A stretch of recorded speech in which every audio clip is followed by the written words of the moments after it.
안녕하세요. 저는 박현철 교회 중독자입니다. 오늘은 편견에 대해서 이야기해 보려고요. 저희 동네에 카페가 하나 있거든요.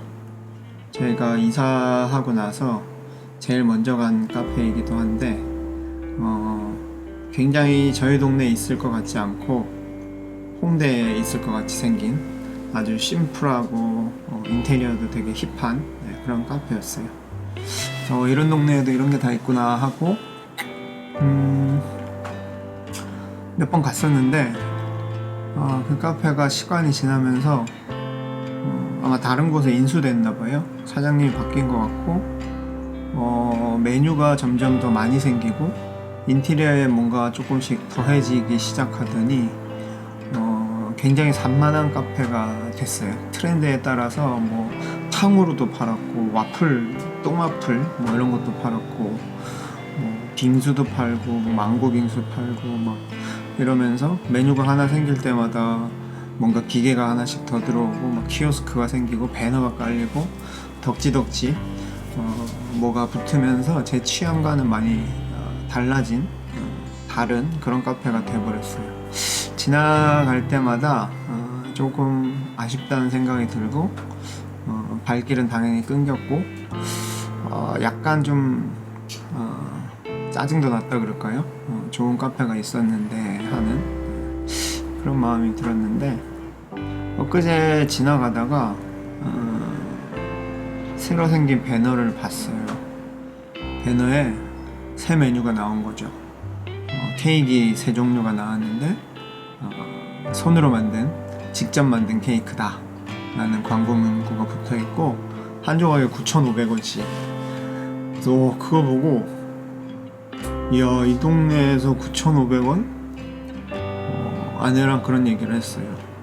9,500원? 홍대 앞에서도 9,500원이면 싸지 않은, 보통 아닌 좀 비싼 편인 텐데 이 동네에서 9,500원? 뭐 그런 얘기를 했는데 아내는 또 뭐 혹시 되게 맛있을지 모르지 않냐, 직접 만든다는데 그런 얘기를 하길래 제가 거기서 불쑥 얘기했어요.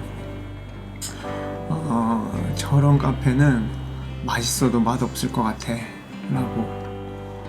맛있어도 맛없을 것 같아. 굉장히 위험한 이야기죠. 사실 그 카페에 대한 제 기억들이 좋지 않았다는 것을 잘 드러내주는 그런 이야기죠. 저렇게 덕지덕지 붙이고 내 취향이 아닌 식으로 바뀐 카페는 맛있어도 나는 맛없다고 느낄 것 같고 여기는 아니라고 고집을 부릴 것 같다는 거죠. 제 안에 가득한 편견, 그리고 저는 편견의 지배를 받을 수밖에 없는 사람이라는 것을 협소한 사람이라는 걸 보여주는 그런 정치적으로 올바르지 않은 위험한 발언이었다고 생각합니다. 하지만 틀린 말은 아니라고 저는 생각해요. 저는 편견이 가득하고 그것으로부터 자유로울 수 없고 인간이라는 존재가 다 그렇다고 생각하거든요. 인간이라는 존재가 선입견 혹은 편견의 작용으로부터 자유로울 수 없다. 편견 없는 인간은 없고 스스로 중립이라고 생각하는 인간조차도 자기가 중립이라는 어떤 편견, 아집에 빠져있는 그런 게 아닌가, 뭐 그런 생각을 합니다. 기독교 신앙이나 교회에 비추어 봐도 마찬가지죠. 우리는 기독교 신앙이 절대적인 진리를 가르치고 절대적인 진리를 기독교 신앙이 알려주고 그것을 믿고 있다고 기독교인들이 생각하지만 그래서 그런 절대적 진리를 확신할수록 더 강하게 믿을수록 그게 더 좋은 신앙이라고 생각하지만 사실 그거는 어떻게 보면 편견일 뿐이라는 거죠. 내가 절대적인 진리를 알았다는 확신이 강할수록 사실은 편견이 강한 사람이고 진리에서는 오히려 조금 멀어지는 게 아닌가, 그런 생각을 저는 많이 합니다. 다 각자가 속한 신앙 전통 속에서 그 전통의 교리를 배우고 신앙 고백을 하지만 그게 다른 전통에서 보면 하나의 편견일 뿐일 수도 있는 거거든요. 좀 편견이라는 말의 뉘앙스가 부정적인데 다른 전통에서 보면 굉장히 다르게 보이는 그런 이야기일 수도 있다는 것이죠.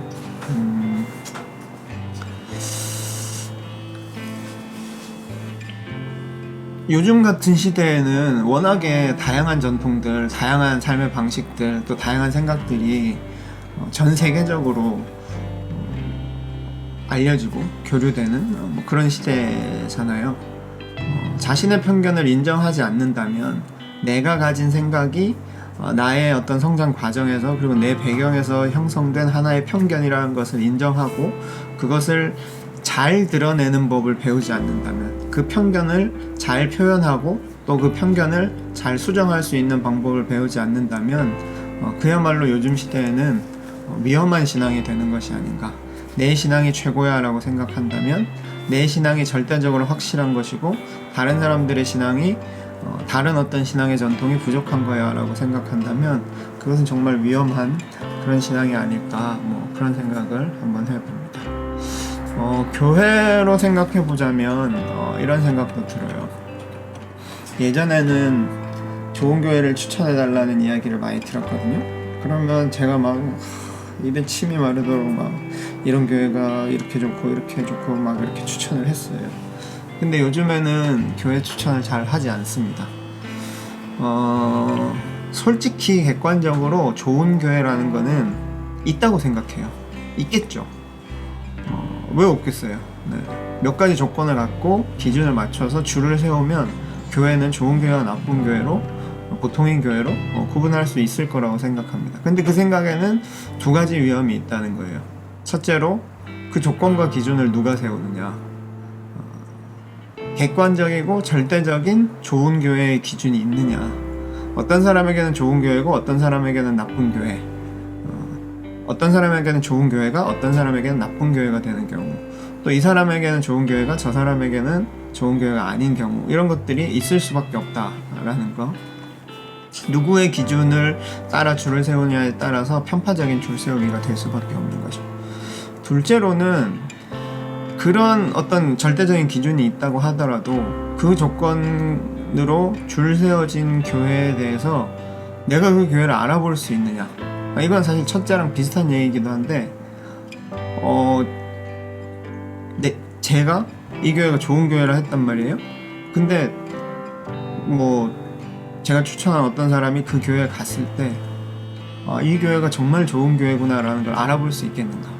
제가 이 교회가 좋은 교회라고 했을 때는 어떤 조건이 있고 그 교회에서 이렇게 해야만 이 교회가 최대의 어떤 그 장점을 발휘하는 어떤 그런 것들이 있을 텐데 그거를 추천받은 사람이 알아볼 수 있고 그걸 실제로 경험할 수 있느냐, 그리고 그거를 최대한으로 습득할 수 있느냐 하는 거는 또 다른 문제라는 거죠. 그래서 사실 저는 교회 추천해달라는 이야기를 들을 때 요즘 가끔은 좀 삐딱하게 그런 이야기가 이렇게 올라올 때가 있어요.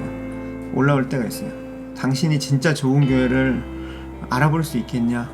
당신이 진짜 좋은 교회를 찾을 마음이 있냐? 당신이 그 진짜 좋은 교회의 일원이 될 어떤 조건을 당신은 갖추고 있냐? 좋은 성도가 될 자신이 있냐? 뭐 이런 얘기를 하고 싶을 때가 있거든요. 각자의 편견에 따라서 각자 형성해온 신앙의 지향, 방향, 그리고 각자가 갖고 있는 환경에 의한 신앙의 어떤 필요에 따라서 좋은 교회라는 건 얼마든지 달라질 수 있다는 거죠. 이 교회가 제일 좋은 교회야 라는 거는 사실 그 사람의 편견일 수도 있다는 거죠. 좋은 교회라는 구호 자체가 편견이 만들어낸 그런 구호일 수도 있다는 거죠. 그러면 어쩌란 말이냐, 너는 뭐 상대주의자냐, 진리가 없단 말이냐, 뭐 너는 편견이 없냐, 뭐 내 신앙을 왜 편견이라고 하냐, 뭐 진리를 어떻게 그렇게 편견이라고 하냐, 뭐 이런 이야기들을 할 수 있을 텐데 저는 상대주의자보다는 다원주의자에 가까운 것 같고요. 정확히 말하면 다양성주의자에 가까운 것 같고요. 각자의 편견을 인정하고 그것을 무해하게 드러내는 방법, 그리고 서로의 편견을 잘 이해하고 받아들일 수 있는 태도를 배우는 것, 그게 다원화된 그리고 다양성이 중시되는 오늘날 사회에서 신앙일 수 있는 아주 중요한 덕목이 아닐까, 그런 생각이 듭니다. 편견을 잘 이해하고 편견을 잘 다루는 방법을 배우는 거. 자기 편견을 받아들이고 자기 편견을 수정하고 또 자기 편견을 편견스럽지 않게 드러낼 수 있는 방법을 배우는 거.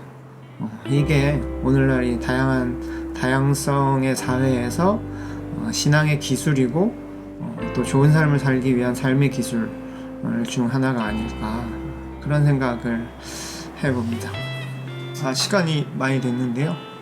다시 처음 카페 이야기로 돌아가면, 제가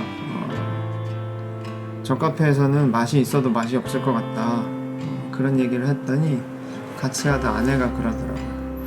그래도 우리 취향은 아니지만 나는 저 카페 사장님이 뭐라도 해보려고 열심히 하는 모습은 인정이다. 네, 그렇다고 생각했어요. 제 아내는 참 너그러운 사람이고 좋은 것을 발견할 줄 알고 편견을 다룰 줄 아는 사람이 아닌가, 이런 생각이 들었고, 저도 저 카페는 그래도 열심히 한다. 베이킹도 배우고 망고 빙수도 배우고 와플도 배우고 기계도 빨리빨리 사고 열심히 하는 것이다 라고 그 장점을 인정해주고, 하지만 나는 그렇게 열심히 살지 않겠다. 나는 하던 거나 계속 하겠다, 이런 생각을 해봤습니다. 네. 근데 유튜브 너무 열심히 찍는 건가? 오늘은 여기까지 하겠습니다.